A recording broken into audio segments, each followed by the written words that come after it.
Esta es la entrevista en Agenda QR. Agenda QR. Muy bien, continuamos con más información. Gracias a toda la gente. Estamos entrando a nuestra segunda hora de información. Gracias a la gente que nos escucha a través de la señal de la radio en Akumal FM en el 105.5 y por supuesto quienes se conectan a través de Facebook, de YouTube, de Twitter y de todos nuestros sistemas de streaming. Muchas gracias. También a la gente que está en el sistema Alexa, Google Home, Twin Radio.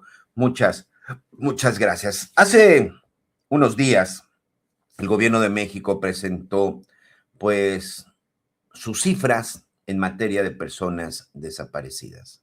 Cifras que pues están confrontadas con las que han presentado algunas organizaciones no gubernamentales y sobre todo también con los colectivos. Cifras que evidentemente han causado mucho revuelo, sobre todo porque pues, el gobierno de México asegura pues, que no es un problema, no que lo haya minimizado, pero simple y sencillamente considera que la mayoría de las personas desaparecidas pues desaparecieron por su gusto y que no en la mayoría de los casos están involucrados en un hecho delictivo. El asunto es que hay personas desaparecidas y la gran pregunta es, ¿alguien del gobierno, de cualquier nivel de gobierno, los está buscando?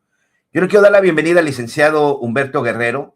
Él es coordinador del Programa de Derechos Humanos y Lucha contra la Impunidad, para platicar precisamente al respecto. Y bueno, pues también es una persona especialista y que también ha revisado estas cifras de personas desaparecidas. Humberto, ¿cómo estás? Gusto saludarte de nueva cuenta.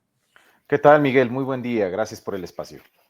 Las cifras presentadas la semana pasada pues han provocado reacciones no de manera interna, sino incluso a nivel internacional por la propia ONU, quien pues tampoco se le vio muy contento o satisfecho con las cifras que presenta el gobierno de México en cuanto a personas desaparecidas. Sí, esto porque, digamos, desde organismos como el Comité contra la Desaparición Forzada de la ONU, la situación de desapariciones en México ha venido siendo monitoreada al menos desde hace 10 años. Y ya desde sus primeros informes, este Comité de la ONU contra las Desapariciones Forzadas nos advirtió sobre la gravedad y la magnitud de lo que estaba sucediendo, ¿no? Porque, digamos, en una de sus primeras conclusiones, el comité lo que afirmó es que las desapariciones en México eran generalizadas y además que el fenómeno se había diversificado de una manera muy, muy profunda, muy particular, de tal manera que había desapariciones de distinto tipo, desapariciones de niñas, niños y adolescentes, desapariciones de hombres adultos jóvenes, desapariciones de mujeres. Y en un informe más reciente, digamos, el comité ha mostrado mayor preocupación y ha llegado al punto de considerar que hay indicios suficientes para llamar a las desapariciones forzadas que están ocurriendo en México como un crimen de lesa humanidad. Correcto. Y eso les coloca en una categoría jurídica aún más alta, ¿no? El término de crímenes de lesa humanidad no solamente es un término, digamos, político que denota gravedad, sino que es un término jurídico, legal, reconocido en instrumentos internacionales que tiene consecuencias legales importantes cuando se considera que en un país se están cometiendo crímenes de estas características. Esta gráfica que tenemos en pantalla es la que presentaron hace unos días en el Palacio Nacional, a través de la directora de la Comisión Nacional de Búsquedas. Y dicen, de 1952 al 2026, en 74 años, tenemos un total de 394,645 registros. Dicen que han localizado a 262,111. Con vida, 240,000, el 92%. Pero lo que llama la atención son los 130,000 restantes, por llamarle de alguna forma, que se encuentran entre el 2006 y el 2026. Ayúdame a entender, no sé si tú ya pudiste descifrar lo que significa. 36%, 46,000 datos insuficientes. con actividades y registros después de su fecha de desaparición, 40,000, sin actividad a la fecha 43,000, lo que los da ahí más o menos los 130,000. ¿Qué trataron de decir con estos tres indicadores? Básicamente lo que trataron de decir es que solamente el 33%, es decir, la cifra de 43,128, podrían ser considerados como registros confiables de personas desaparecidas. Es decir, es una manipulación del lenguaje Ok. eh, eh, con el fin, digamos, de mandar un mensaje final. Yo diría que sí es de minimización del problema, porque al menos digamos, en los años anteriores eh, a que Andrés Manuel López Obrador iniciara toda esta estrategia como de reinterpretar la cifra, vamos a llamarlo así, ¿no? Reinterpretar la cifra, eh, pues el reconocimiento de la cifra oficial estaba en esa cifra de los 130,000, ¿no? O más de 130,000 personas desaparecidas. Em, pero justo durante la administración de López Obrador, cuando cada vez se vuelve más evidente que las desapariciones no eran un tema del pasado, no eran un tema que solo pertenecían a la administración de Calderón y de Peña Nieto, sino que López Obrador, la administración de López Obrador, los gobiernos de la 4T, también empezaron a acumular sus propias desapariciones y en algún momento rebasaron el número de desapariciones acumuladas durante las dos administraciones anteriores. Viene toda esta estrategia de reinterpretar esa cifra. Y el mensaje es, esa cifra no es confiable. ¿Por qué? Porque hay un alto porcentaje que serían los primeros, ¿no? Los de sin datos suficientes. ¿A qué se refieren con eso?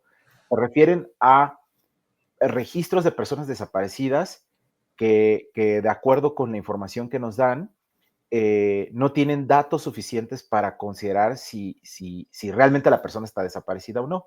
Y después viene otro porcentaje que es el que cuentan con actividad en otros registros.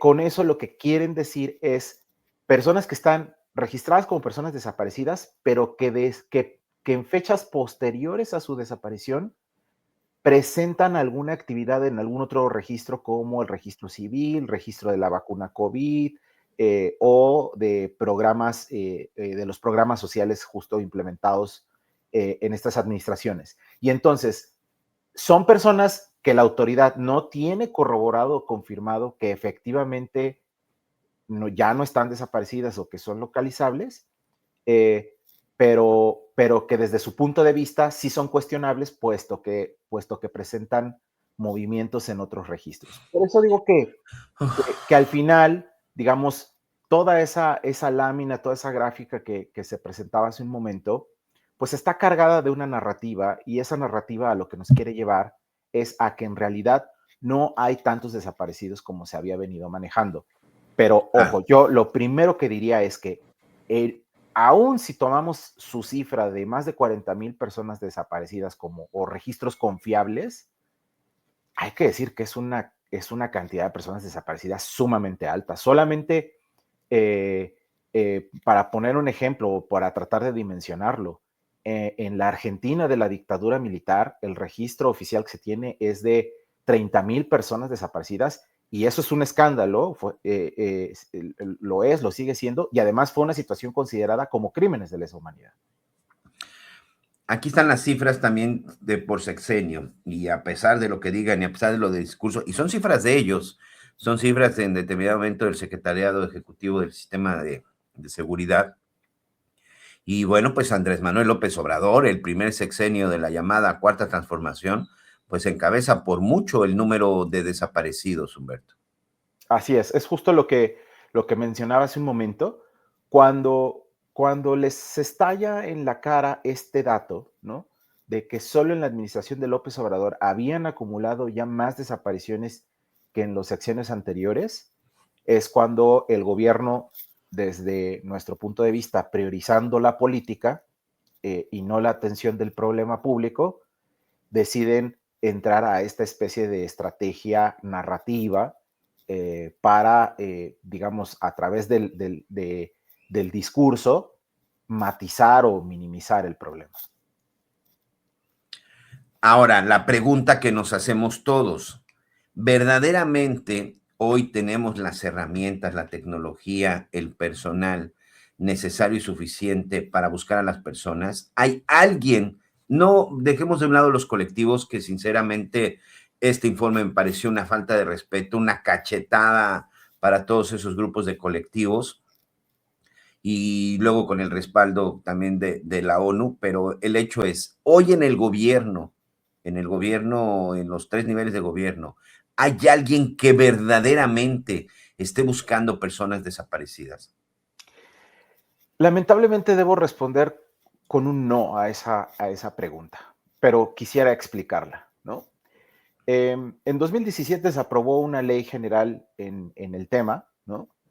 Que además de establecer o de homologar ciertas normas relativas a este problema, estableció toda una institucionalidad justo con la finalidad exclusiva de búsqueda de personas, que son las comisiones de búsqueda, tanto la nacional como en las entidades federativas, quienes en teoría deberían trabajar de manera coordinada con las fiscalías de justicia de los estados y la Fiscalía General de la República. Y hay un primer elemento que hay que impiden que en este momento se esté buscando de manera adecuada a las personas. La primera es justo la absoluta descoordinación entre estos dos tipos de instituciones. Claro. Lo segundo es que sigue persistiendo un enfoque de búsqueda de personas donde no se toman en cuenta, a pesar de toda la evidencia y que el propio gobierno, a ver, hay una gran contradicción entre lo que dice el gobierno cuando afirma que la mayoría de las desapariciones está involucrado el crimen organizado, ¿no? Pero eso no se refleja en el modo de investigar, ¿no? Las desapariciones. ¿A qué me refiero? Si uno va a partir de la hipótesis de que la mayoría de las desapariciones está involucrado el crimen organizado, a esa afirmación también le sigue la otra de que también hay mucha evidencia de cómo el crimen organizado ha penetrado, ha permeado diversas instituciones en distintos niveles de gobierno, principalmente el municipal, el estatal, pero también en ciertos niveles el federal, ¿no? Y casos como Ayotzinapa, por ejemplo, son un claro ejemplo de cómo funcionó eso, ¿no? O de cómo ha funcionado esa penetración del crimen organizado en la vida de las instituciones. Pero la investigación de los casos no toma en cuenta ese hecho, ¿no? Es decir, a lo que voy es que las investigaciones de este tipo de casos, sobre todo cuando hay evidencia de que está involucrado el crimen organizado, no pueden pasar por alto la posibilidad de colusión y de colaboración de autoridades. Y eso Claro. no está ocurriendo. Y por último, solo diría que si bien justo a partir de la adopción de esa ley que decía en el 2017, a partir de 2018, digamos, ha habido una dotación presupuestaria constante para atender este tema, que en algún momento el presidente... 1,200 millones de pesos tiene la Comisión Nacional de Búsqueda. Exacto, ¿no? O sea, y ese presupuesto con ciertas variaciones, a veces hacia la baja, a veces hacia la alza, se ha mantenido relativamente estable, pero es un presupuesto que no da para la magnitud del problema. Es un presupuesto que alcanza para mantener, digamos, únicamente la apariencia, ¿no? O sea, para que esas instituciones que he dicho, las comisiones de búsqueda, la Comisión Nacional y las fiscalías, digamos, funcionen a su mínimo indispensable, ¿no? Pero todavía no podemos hablar de que sea un presupuesto, ¿no? Pues que se corresponda con la profundidad de este problema. Me parece que de repente incrementar el presupuesto es aceptar que es necesario inyectar, que es necesario invertir porque verdaderamente tienen un problema. Me llama la atención porque ya sabes que de repente les tiran línea y todo el mundo empieza a salir. Ya salió la jefa de gobierno Clara Brugada, ya salió aquí en el estado incluso también por parte de la gobernadora, ya salió también la propia Luisa María Alcalde a decir no politicen el tema de los desaparecidos, pero no politizar es el no hablar, el no mencionar. Evidentemente no les gustó el reporte de la ONU Y a todo esto, mi pregunta es la siguiente, te quito un minuto más, Humberto. ¿Qué pasa con el reporte de la ONU? ¿Tú cómo lo visualizas? ¿Es algo que definitivamente tiene preocupada a la Organización de las Naciones Unidas? ¿Es algo que normalmente hacen con el resto de los países? ¿O verdaderamente en México estamos enfrentando una crisis de desaparecidos, pues por encima de lo que está sucediendo alrededor del mundo? Sí, el mecanismo, ese informe que acaba de emitir el comité, es un mecanismo extraordinario. Está reservado para las situaciones más graves. Entonces, yo creo que hay que tomárnoslo muy en serio.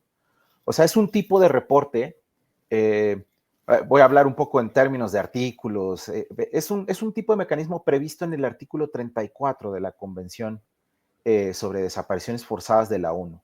Y si uno revisa ese mecanismo, está previsto como el mecanismo casi que de último recurso que tiene el comité frente a una situación que se salió de control.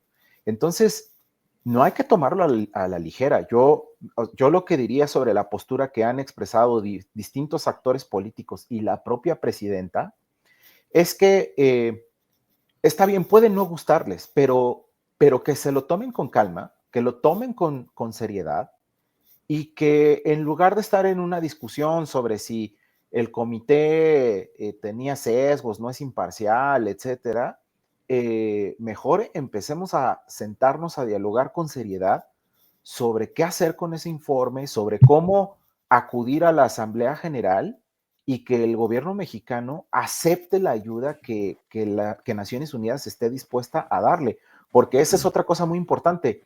El informe lo que dice al final en sus recomendaciones es, llévese esto a discusión en el órgano más alto deliberativo que tiene Naciones Unidas, que es la Asamblea General, para determinar qué formas de asistencia técnica se le pueden dar al gobierno mexicano. Es decir, lo que está ofreciendo es ayuda, ¿no?